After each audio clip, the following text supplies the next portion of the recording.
Oh, okay. The latest link you put out does give a. Let me go back here and. So it is coming through there. I see Ute. Yay! Hey, Ute. All right, she's muted. The latest link you put out does give a. And so, Sheila, if you have, well, that might be me too. So it is coming through. Okay, that was me. All right. Yeah, So I immediately closed those windows. So. it is coming through the Hangout now.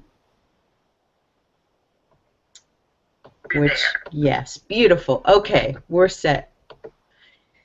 I hope I recorded your whole, that whole intro of me.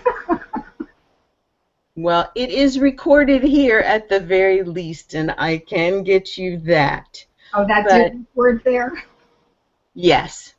So with that said, though, let me just figure out where were we, and let's pick it back up. And yes, Ute, I apologize. You are muted, and we'll open the mic up as we approach the end of the show. Okay? I hope that's okay. And thank you for coming in.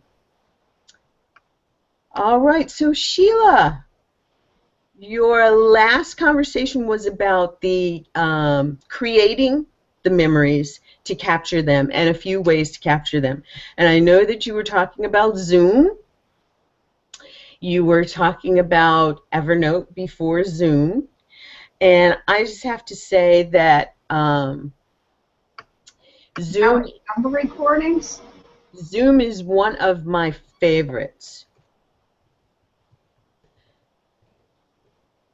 I think Ute may still be on the old one also. She said it's double recording. Yeah, she's going to want to mute on the event page. And seeing Ute there, I mentioned at the beginning, for some reason I don't remember. Oh, I know. I mentioned using Evernote in a restaurant to interview people someone from my real seniors using iPads Kindle. And I've said that people are important to me and acknowledging people are important. So we all owe Ute, those people who were enjoying the book and in the future, an acknowledgement, because it was Ute's pushing me that had that, I don't even know if she hears, that had that book happen. So often we have voices, and this is for me, so this is the importance of community and checking in with others. We all have those voices in our heads why we shouldn't do anything, why we shouldn't do something, people can do it better, etc. And Ute reminded me that I have my voice, and it doesn't matter what other people are doing. People also want to hear my story, your story, our story. So one of the ways, and I encourage people in leading their legacies, in operating full out, is to check with others too and see how they are reflecting you. And we can often see ourselves, we see ourselves as others see us.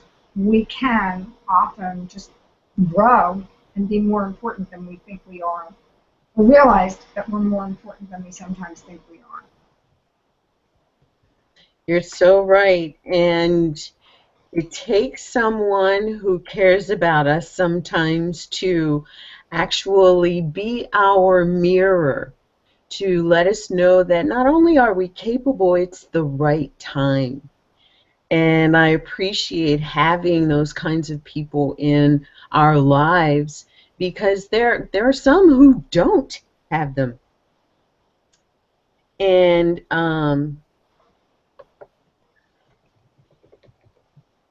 so, yes, that's a very key point. Well, you say there's some don't have family members. It's a reason for being and getting involved. And sometimes it's difficult, and I suggest putting, if you're one that is challenged by being with other people, simply put yourself out in some way, and ultimately it will come back to you. I was on a call one morning when we were talking about smiles being a language, and I'm Mm. home alone, and I said, oh, where can I get a smile? And I'm close to a nature area, and I went out for a walk. I knew that I could get smiles. You smile at somebody, they'll smile back.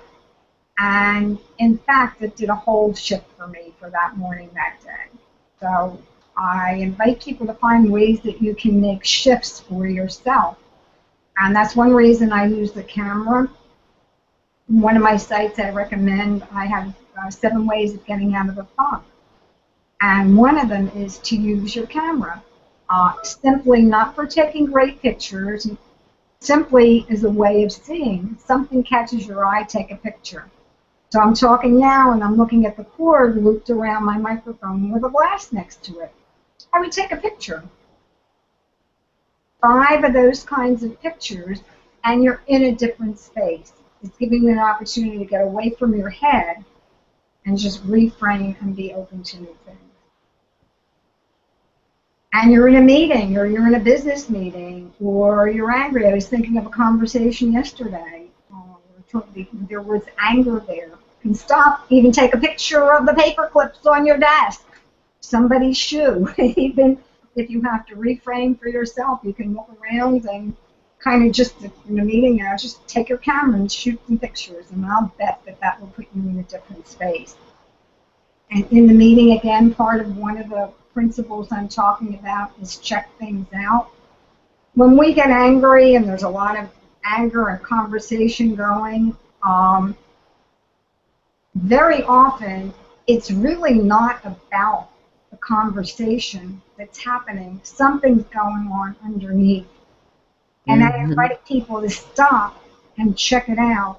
This became very clear to me one day when my husband and I met for something and we started going with the runarounds. We were having a really nice conversation and it went back and forth and you always and this, and usually it would have been, well, no, this time it's different. And I was able to stop and say, hey, what's really going on here?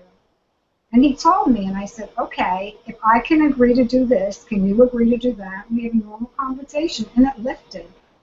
Any time after that, any time, and we did not argue much, but if we were getting into go-around, I would stop, or I'd like to think all the time, but I'd still stop and say, hey, what's really going on here?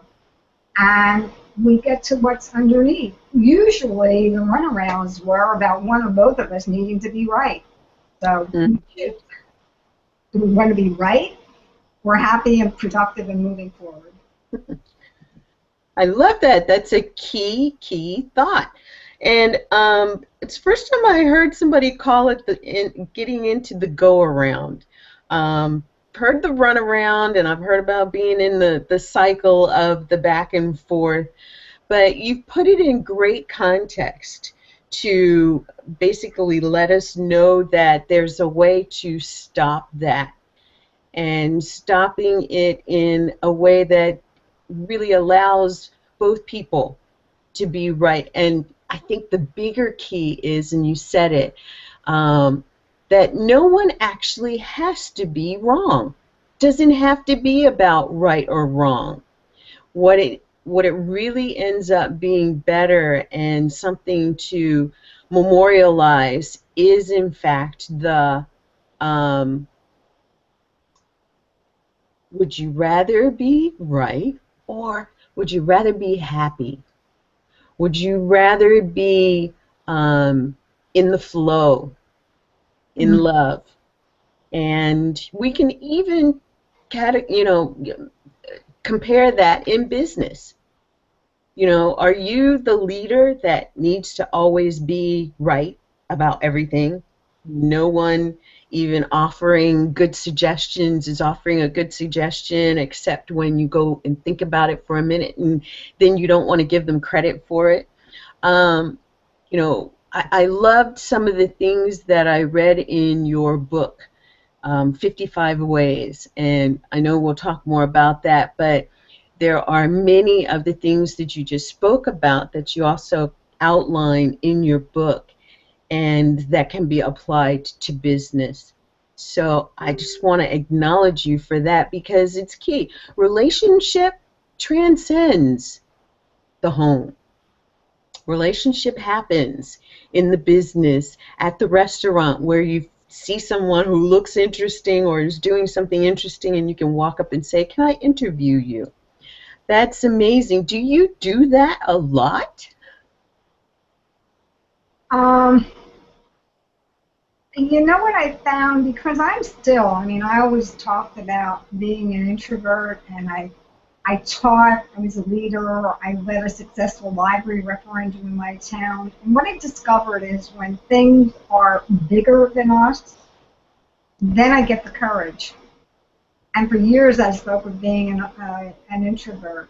And I still am at times, but I figured I'd stop that conversation. It wasn't forwarding anything, and I certainly don't act that way.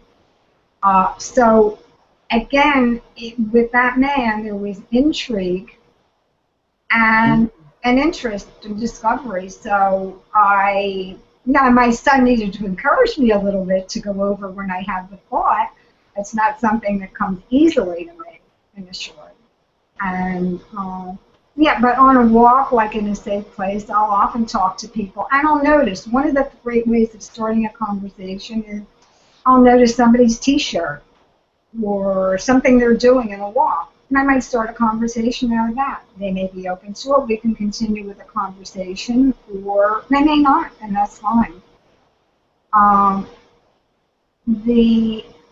And you said something important. Relationships transcend the home. One of the things that's important that we look at in our relationships is whatever's happening in one relationship is going to impact us all other places. So if things are having challenging relationships at home or with someone, when you get to work, that's not going to go away. There's still an undercurrent somewhere, which is why it's, and the same thing if things are bothering you at home. At work, it can come home.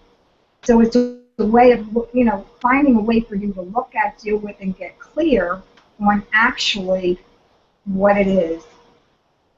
And as I said earlier, one of the things is somebody says something and we make it mean something, and instead of checking out the meaning, we'll start interacting with them that way, and they're interacting not with us, whatever in their head.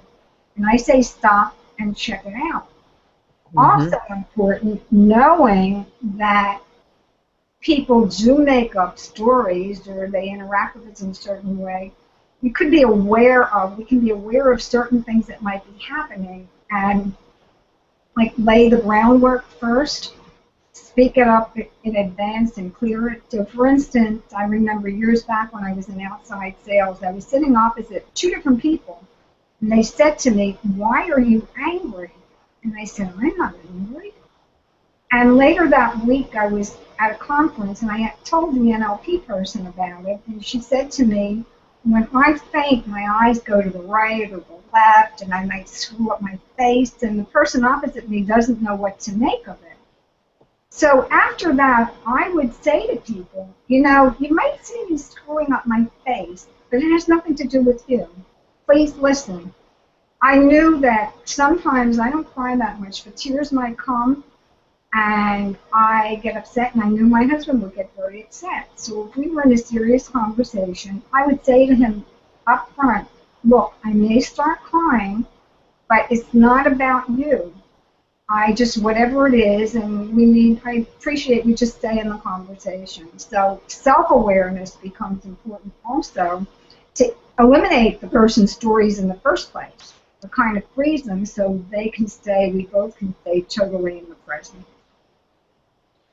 That's key, and it takes us back to your point about being in the present and knowing yourself, being able to stay in the present moment to make the most of the conversations, because we talk about no regrets and living life and a life of no regrets, and much of that happens not just in our interactions with people, and how in business, how we serve them, how well we serve them, but in our conversations as well. And we've heard a lot of people say, leave your stuff at the door, and don't bring that into your business with you, and all these things. However, that's so difficult to do. Do you have any insight or advice on how people can shift themselves out of that space of maybe having had that difficult conversation a little earlier that wants to keep tugging on your brain, versus really being in the present moment? Do you have a way, a technique or something that you use that helps people to come into and stay in the present moment? Well, first of all, I use writing a lot. So, I mean, if there's the opportunity before to write, I'd suggest doing some writing. If one's angry or upset, one of the tools I've used, and this may sound crazy for you, I've also used haiku. I was introduced to haiku, which is poetry, 5 syllables, 7 syllables, 5 syllables. And there were periods where I got extremely angry at what Parkinson's was doing to my husband and our relationship. And I would stop and start counting. I am angry. No, this is angry. In the process of doing 5, 7, again, it was a different way of shifting. It was getting control again by just doing something different. And in that case, words and counting. Even if I used the angry words, it got them out, and I was counting. Now, that aside, if you don't have that alone time, I was just simply saying, you know what, people? I need a minute to clear. I just want you to know I just had an upsetting thing. The story's not important. It may be affecting me for a while. And what I've experienced is just, if I put that out on the table, we can let it go and be present. I love that technique. And that's part of what you talk about, as far as just being honest with yourself first, being in that self-realized state, and being able to share that. It's funny, I was asking out in the audience if there were any questions that someone wanted to ask, and Carrie Tucker asked the question as you were actually answering it: when you feel stuck, where is the place that you can begin again? And then she sends another message, perfect, she answered as I was asking. And I think that that's key. A lot of times, we think that being in the family or home life is different. It's a whole set of dynamics than being in the business environment.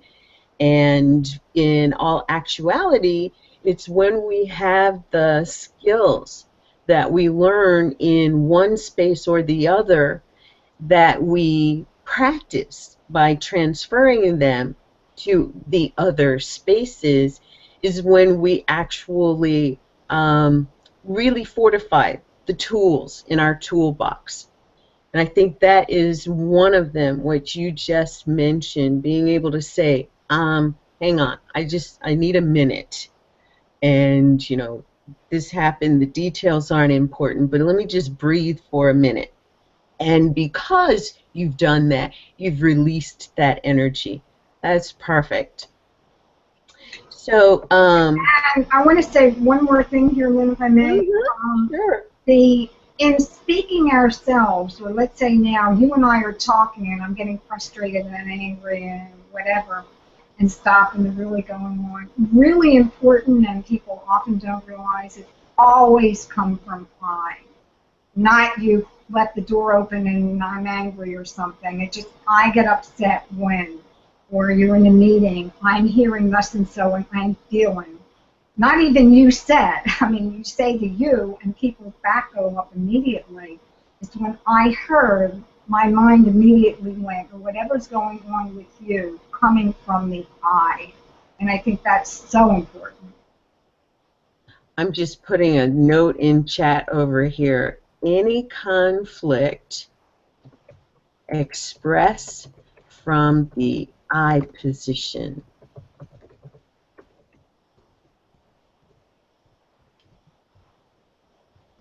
I get upset when.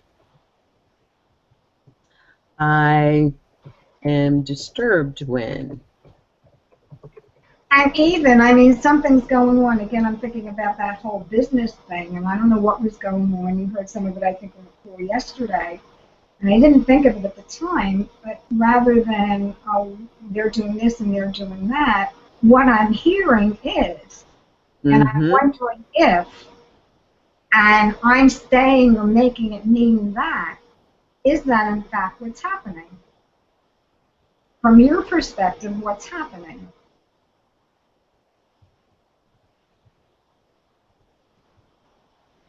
Mm-hmm. That's great. Am I hearing this correctly? Or absolutely. I love that. Thank you, Sheila. And you know, these methodologies of communication are what leadership is all about. And I always say that leaders, especially CEOs of their own business, they are leaders, and they have a leader has two jobs. A CEO has three jobs.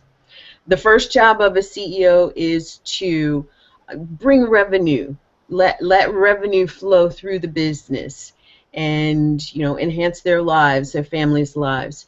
The second job of a leader is of CEO is to be in the space of leadership, and a leader has two jobs.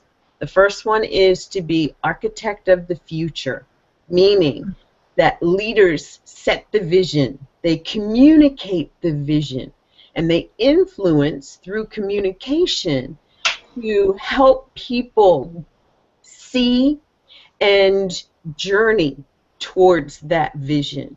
And the second job of a leader is to be what I call guardian of the mood, meaning you set the culture, you set the standard, you set the way that influence is communicated, and you set the energy between you and others who are hearing your message and hearing how it is that you're influencing to make things happen. Because those of us who are entrepreneurs, well, actually, every one of us are difference makers in some way, shape, or form. And you make a difference and an impact in the world whether you do something or not. And I love the fact that we're talking about no regrets. When you consider yourself responsible for just being your best self and living your best in your best self, um, you can do it with no regrets. And one of the biggest things is through our communication. So, how do you stay at a level of motivation to want to get this kind of conversation going, to have this kind of conversation and use some of the words that we talked about? Because it doesn't have to even be in conflict. You're having an innovation type conversation and a brainstorming, a masterminding conversation. And some of these same things can come up. So how do you stay in this space of considering others while you're considering yourself instead of just considering yourself?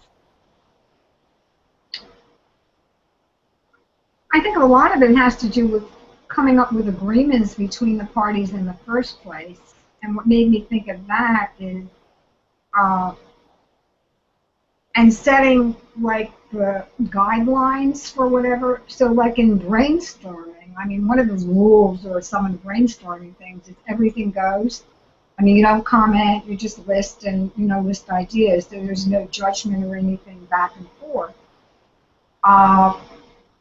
Another thing between two, or if you know certain things are going, might from the past have what conflict or whatever, that you have agreements about those in the first place. So if we're talking about thus and so and something happens, then we do thus and so. So, I mean, let's say I'm talking now about private client and relationships, and some of the stories keep coming up, or conversations, or the things that they don't want happening or she doesn't want happening. So we agree in the first place what's going to work, and then if the other stuff comes in, we go back to the agreement. So going back to the agreement that we made in the first place takes it off the high emotional end. And if it doesn't work, then you agree to disagree or agree at a different time when it's not high in emotion to bring it up again and to set new guidelines. So basically, I think it's everybody agreeing to what the intention is of a particular conversation or project, and then if things go off, to go back to that intention and what the agreement was. Beautiful, beautiful. And, you know, Ute chimed into the conversation as well. And then I'm seeing we've got a question over here from Aileen. I just want to say that Ute's point is very well taken. As a leader, it's not about how I feel. Right. It isn't. It is more about having a clear sense of what your role is as the leader and communicating that, and then you can set your mindset according to the mindfulness of your role, and that holds and carries you through the conversations that you have. That it totally supports what you just mentioned. Having those agreements, if you are the leader, establishing the mood, guardian of the mood, you're going to have some of those agreements in place and recognize when they need to be established, because you are present, aware of self and others, and you know, when you accept that space of being a leader, I think that you are more consistently in the intention of success. So thank you for that. It was beautiful. And Aileen says, you may have already answered this, and she'd love to know how she can stay motivated on the business side when things don't go as she had hoped for. How can anyone stay motivated on the business side when stuff's just not going the way you'd like it to? Kind of step back. First of all, and I mean, really, I guess, look at it and what was the overall intention in the first place, and there are other ways of achieving it, or what was learned from what didn't go. And I think really important is if we're doing it in our heads and alone, we may just go in the same stuff, is to find, not working with a coach, a friend, or somebody that you can bounce back and forth with, who honors you greater than yourself. There are a lot of people there if we only look. And then keep in mind, though, because I said to somebody, when we are acknowledging someone else for who they are, in fact, we are mirroring ourselves. And when we're disliking traits in someone, very often they're traits that we don't like in ourselves. And being aware of that, not being attached to making anybody wrong, but having that insight can help forward things also, and give us the self-confidence. If we're seeing greatness in another person, knowing that a portion of that is the greatness in ourselves that we're not recognizing.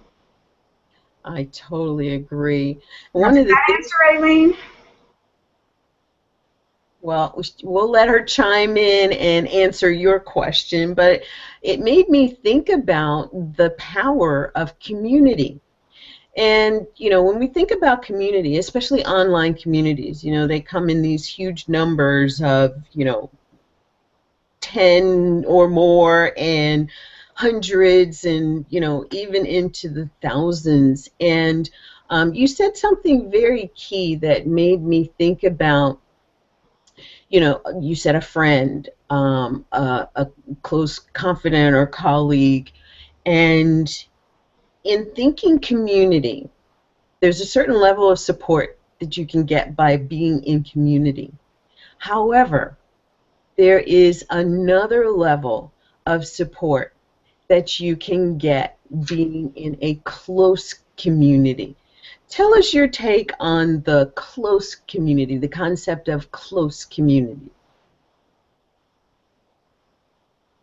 Well, there are a couple. I mean, there's a close community of family. I mean, I happen to be blessed with cousins that have been together for years, and there's none of the backstabbing that are in a lot of families. There's none of the people not talking to one another.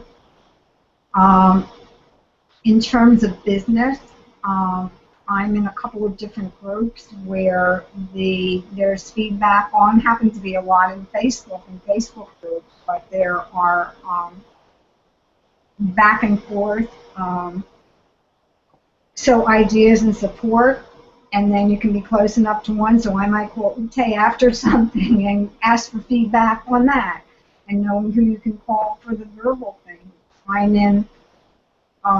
I'm writing a book now on Kindle book and assembling writings from the past and programs I did with Julie Jordan Scott, and she's two women I've experienced community from in her classes way back when, and some of my best friends around the country and the world came out of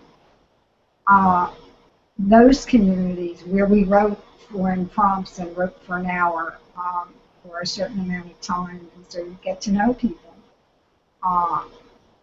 And so I know where I can get support, and they also happen to be each, I guess, often see the others greater than we see ourselves. Mm. Did that answer you? That was a very great point, yes. And something that I teach, that I'm a firm believer of, that I have searched for in my own journey, and that is the places where the people who believe in you are. They tend to inspire you, and I would say motivate you, but I'm huge on self-motivation. You know, once the motivation leaves, you know, you could be back on the floor, versus being inspired. It kind of carries you to where you then self-inspire and motivate yourself. So your last statement there was perfect. And I also want to say, just in that, and this goes back to Aileen, and even we're in a community, so I'm thinking of one community that's focused on something I'm really not focused in. And it doesn't matter because there's all kinds of other things. So always look for what it is you're getting from something, and always, even if everything seems to be going wrong, always look for the good. So what there is happening that is working, and how can we expand on that? Beautiful. And I wanted to ask you a question as well. I'm looking at the time. We're going to be wrapping up shortly, around social entrepreneurship and contribution. And, you know, as we're speaking about leadership and being in the role of CEO of your own business and part of a community, what's your take? What is your philosophy on social entrepreneurship and contribution? I think being who we are ultimately impacts the world. And I was thinking about that again when you were talking about it, and I'll fess up, and one of the things I'm known for is my public authenticity. There are people with worldwide save the hunger, save the world from hunger, different things. My husband was always in on national news. He would sometimes get an international. He would get angry with me because I might not be paying attention. And for me, I think part of it was I feel frustrated if I can't directly see the difference I'm making. So I was involved in my community, establishing a library. I was involved in the teaching where I could see what was happening. And I'm no longer making myself wrong because I don't have this global thing that's driving me. What I do know is as I do good, and as the people who I'm working with are growing, are happy and self-fulfilled, it's impacting other people throughout the world. And so it does become the bigger picture and the social entrepreneurship. I'm not driven by that big picture. I'm driven by the one-to-one and small group connections, and ultimately that is what makes a difference. Beautiful. Yes, it is. And so, Sheila, I know that you've brought something amazing to our audience today. Why don't you tell us a little bit about that and how our audience members might be able to reach out to you in order to obtain this wonderful gift? Okay, thanks. How Lynn and I connected again last night is sometimes we start new things or we do things and we're afraid, oh, they're going to say, there she goes again, and whatever. Utay's smiling at me. I'm so glad, Utay, you're on here because Lynn, I couldn't see a face, so it's nice to see a live person as we're hanging out. So thank you again. Uh, the It finally occurred to me, I thrive most and make the biggest difference probably in coaching, in relationships. And so when things kept showing up, you know how they show up. A couple of years ago, one of the businesses I started was Love with No Regrets. And that had to do with what I said as far as missing my husband's voice. And I was fortunate. And yes, I do have regrets. I was in denial at the time, you know, through most of the years. Not all, but he had Parkinson's.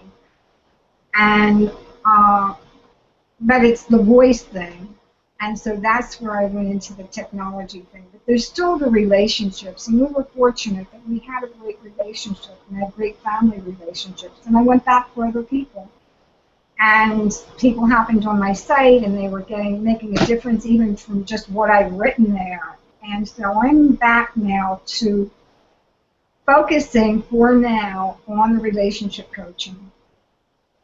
All of it fits. You said treasure your life now. Each of the things that will fit into relationship coaching still is the photography, the writing, whatever works for someone to be able to implement a lot of what I said today. And so with the Love No Regrets, when I had that business, I opened it up to people to give the way they showed love. And then the bonus after we got 55 ways of showing love was how other people were experiencing it. So I think there's an added bonus thing. And so I have that PDF that looked at, and I know you subscribed to it last night, Lynn. Sounds like you might have gotten it. I did. Got it, read it, and some great stuff in there.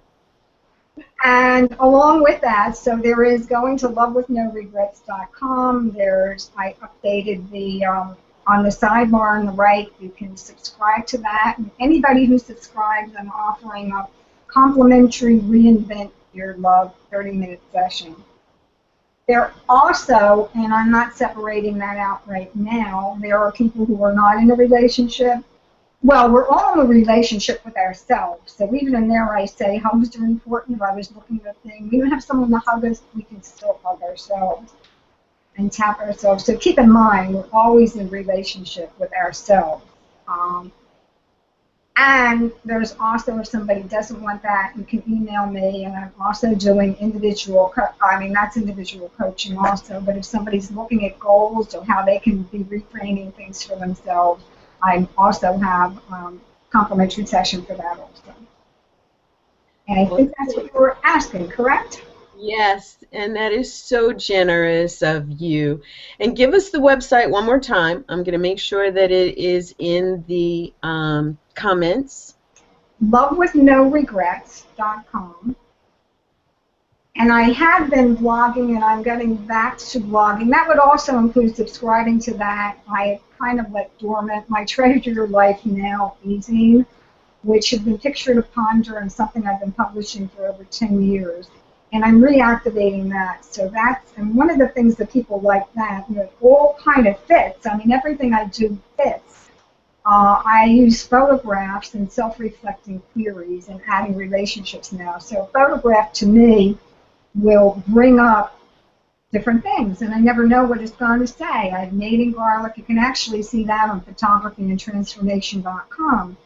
On photographyandtransformation.com, you can there's a link there to get a PDF on ways to get out of the funk, and on writingforhealing.com, There's my haiku for anger or something. I forget what that's called, but that's available also. Beautiful. And I'm going to have to put those other ones in there as well. But I just want our audience to know that I am so grateful for you being here today, because the subject that we covered today, living with no regrets, doing business with no regrets, being the leader with no regrets, doesn't mean that we won't take this journey and not make mistakes. Absolutely. Mistakes will happen. The things that we'll want to hug ourselves for, as well as others, will happen, but that is part of, the journey. And with that, I'd love to say to our audience, thank you for joining us today. Ute, I'm going to unmute you if you would like to say something. Oh, you don't have a microphone on your computer there, so can't say anything, but that's okay. For you, Sheila, I want you to know that she says you've done a great job today, and she's just loved being here, that you're amazing. You're an amazing woman, artist, and a tech specialist, and I love you for it, because you've shown me some things. And I'm also going to put a link in the comments on the event page that leads to some of Sheila's artwork.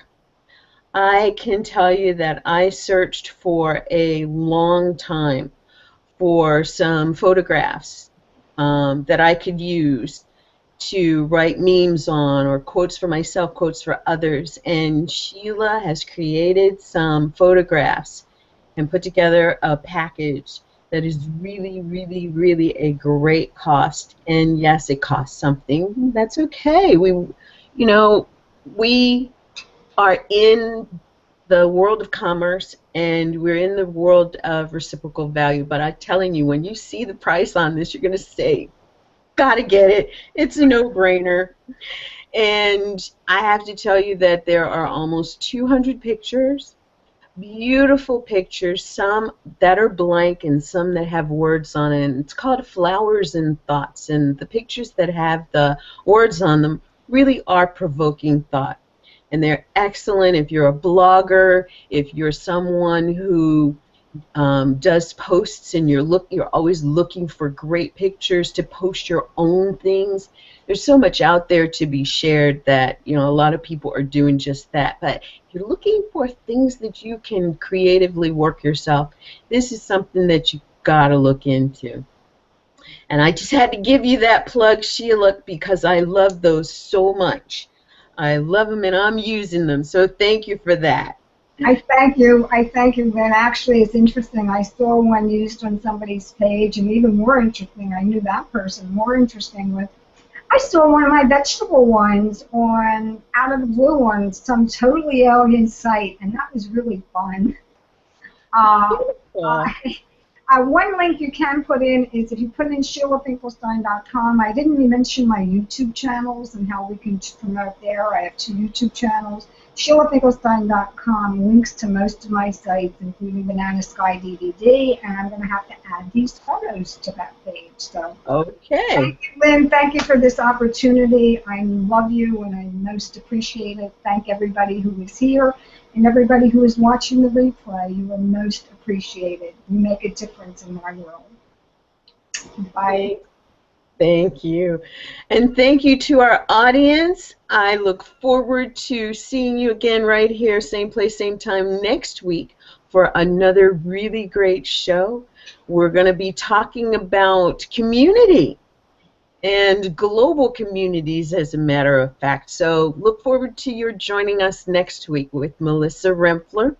And for today, thanks for being here. Thanks for watching the replay, and we'll see you soon.